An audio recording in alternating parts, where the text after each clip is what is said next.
नमस्कार मित्रांनो, 1000 महाराष्ट्रातील अतिमहत्त्वाचे प्रश्न, त्यातील भाग क्रमांक 6 आज आपण पाहणार आहोत. भाग 1 व भाग क्रमांक 5पर्यंत आपण महाभारती गुरु या यूट्यूब चॅनलमध्ये आधीच अपलोड केलेले आहेत. ते तुम्ही नक्कीच पहा आणि हा व्हिडिओ कसा वाटला तुम्ही कमेंट्समध्ये नक्कीच सांगा. आज पाहूयात भाग क्रमांक 6मध्ये कोणकोणते प्रश्न समाविष्ट आहेत ते. चला तर मित्रांनो,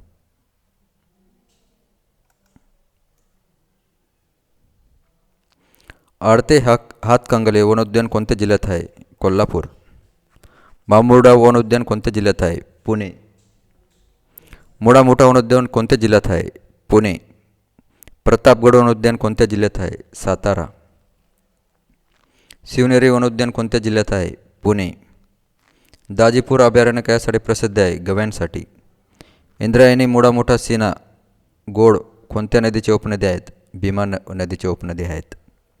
नीरा नदी कोणाची उपनदी आहे? भीमा नदीची. सातारा जिल्ह्यातील महाबळेश्वर येथून उगम पावणारी नदी कोणती? कृष्णा. वेण्णा नदी कोणाची उपनदी आहे? कृष्णा.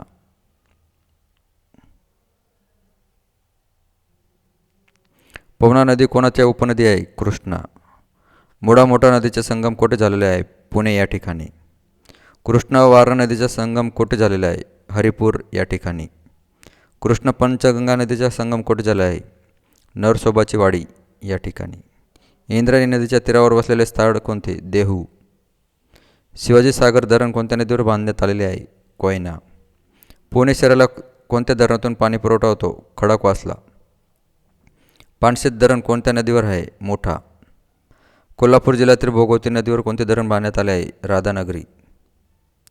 चांदोली धरण कोणत्या नदीवर आहे? वारणा. पुणे जिल्ह्यातील भाटघर धरण कोणत्या नदीवर आहे? नीरा. कोयना धरणासाठी प्रसिद्ध असलेले हेडवाक कोणत्या जिल्ह्यात आहे? सातारा. उज्जैनी धरण कोणत्या नदीवर आहे? भीमा. दूधगंगा योजनेचा फायदा कोणत्या जिल्ह्याला होत आहे? कोल्हापूर जिल्ह्यास. भीमा सिंचन योजनेपासून कोणत्या जिल्ह्यास पाणी मिळते? पुणे. मुळशी धरण कोणत्या जिल्ह्यात आहे? पुणे. सांगली जिल्ह्यात कोणत्या प्रकारची माती आढळते? जांभी. खार फुटलेल्या जमिनीत कोणत्या जिल्ह्यात आढळतात? सांगली. राजबेरी म्हणजे स्ट्रॉबेरीसाठी प्रसिद्ध असलेले ठिकाण कोणते? महाबळेश्वर. कागदी लिंबाचे उत्पादन कोठे होते? अहमदनगर.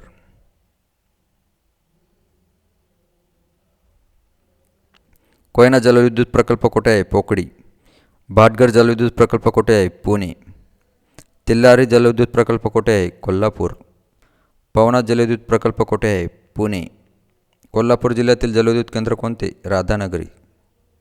महाराष्ट्राचे मँचेस्टर म्हणून कोणत्या शहरास ओळखतात? इचलकरंजी. हा प्रश्न बऱ्याच स्पर्धा परीक्षांमध्ये कायमस्वरूपी विचारतात. महाराष्ट्राचे मँचेस्टर कोणत्या शहरास म्हणतात? इचलकरंजी. चपलांसाठी प्रसिद्ध असलेले कापशी हे कोणत्या जिल्ह्यात आहे? कोल्हापूर. सर्वात जास्त हातमाग उद्योग कोणत्या ठिकाणी उत्पादित केला जातो? इचलकरंजी या ठिकाणी. इचलकरंजी कोणत्या जिल्ह्यात आहे? कोल्हापूर. महाराष्ट्रात रासायनिक द्रव्ये तयार करण्याचा कारखाना कोठे आहे? रासायनिक पनवेल येथे. महाराष्ट्रात रासायनिक द्रव्ये तयार करण्याचा कारखाना कोठे आहे? रासायनिक पनवेल येथे. दारुगोळा बनवण्याचा कारखाना कोठे आहे? खडकी, पुणे. चित्रपट व नाटक निर्मितीचे प्रमुख केंद्र कोणते? कोल्हापूर. विद्येचे माहेरघर म्हणून कोणाला ओळखले जाते? पुणे शहराला. दत्तांचे जागृत स्थान औदुंबर कोणत्या जिल्ह्यात आहे? सांगली जिल्ह्यात. संत ज्ञानेश्वरांची समाधी कोठे आहे? आळंदी या ठिकाणी. तुळजाभवानीचे मंदिर कुठे आहे? तुळजापूर. कोणत्या ठिकाणी खंडोबाचे मंदिर आहे? जेजुरी. पुणे जिल्ह्यातील माधवराव पेशवेवाडा कोठे आहे? शनिवारवाडा येथे. गोपाळपुरा घाट कोठे आहे? देहू या ठिकाणी. कसा वाटला विद्यार्थी मित्रांनो भाग क्रमांक 6? नक्कीच कमेंट्स करून सांगा आणि महाभारती गुरु या यूट्यूब चॅनल नक्कीच सबस्क्राईब करा, कारण की यातील काही प्रश्न तुम्हाला नक्कीच पोलीस भरती, जिल्हा परिषद किंवा वनरक्षक, तलाठी इत्यादी भरतीमध्ये आवश्यक विचारतील. त्याकरिता महाभारती गुरु हा यूट्यूब चॅनल पाहत राहा आणि भाग क्रमांक 7 पाहायला विसरू नका. तोपर्यंत धन्यवाद मित्रांनो.